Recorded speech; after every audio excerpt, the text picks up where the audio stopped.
Bienvenue dans l'agenda Ovango. Ce week-end, on va mettre l'accent sur la course de Côte des Mamelles. Cette course de côte mythique emprunte la route de la traversée, la RD23 en direction du parc zoologique de Guadeloupe.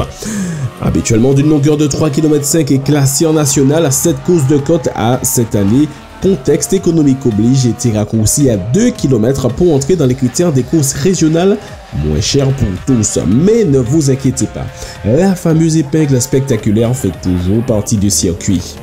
Une 34e édition donc particulière qui constitue la 4e manche du trophée de la montagne championnat de la Guadeloupe.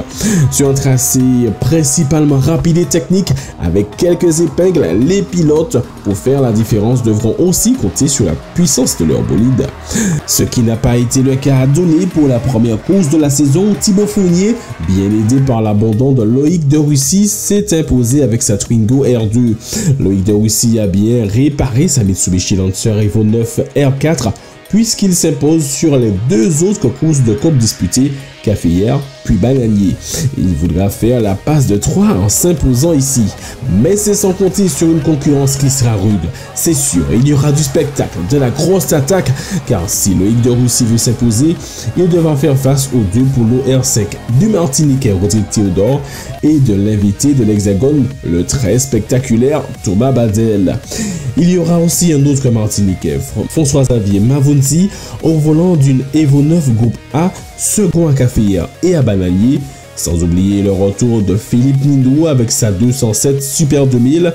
Il ne sera pas le seul à revenir, puisque Edmond Becky revient sur ses terres avec l'ancienne monoplace Martini MK37 de Patrick Besselot, champion martiniquais.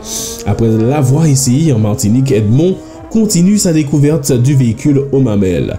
On va aussi jeter un œil au chrono des autres Martiniquais, Kenny Guillon sur ses 2 R2 et Luc Cordémy sur sa Toyota Celica Groupe A. Il y aura de la bagarre à tous les niveaux. On s'y intéresse de près sur Ovango, pas qu'à la tête de course. D'ailleurs, il faut aussi noter la participation de 2 femmes, Adi Brumier et Audrey Réunif, respectivement en double monte sur une Twingo R1 et sur une Clio Groupe M3. Les vérifications techniques auront lieu ce samedi 6 novembre de 14h30 à 17h30 au gymnase de Bouillante.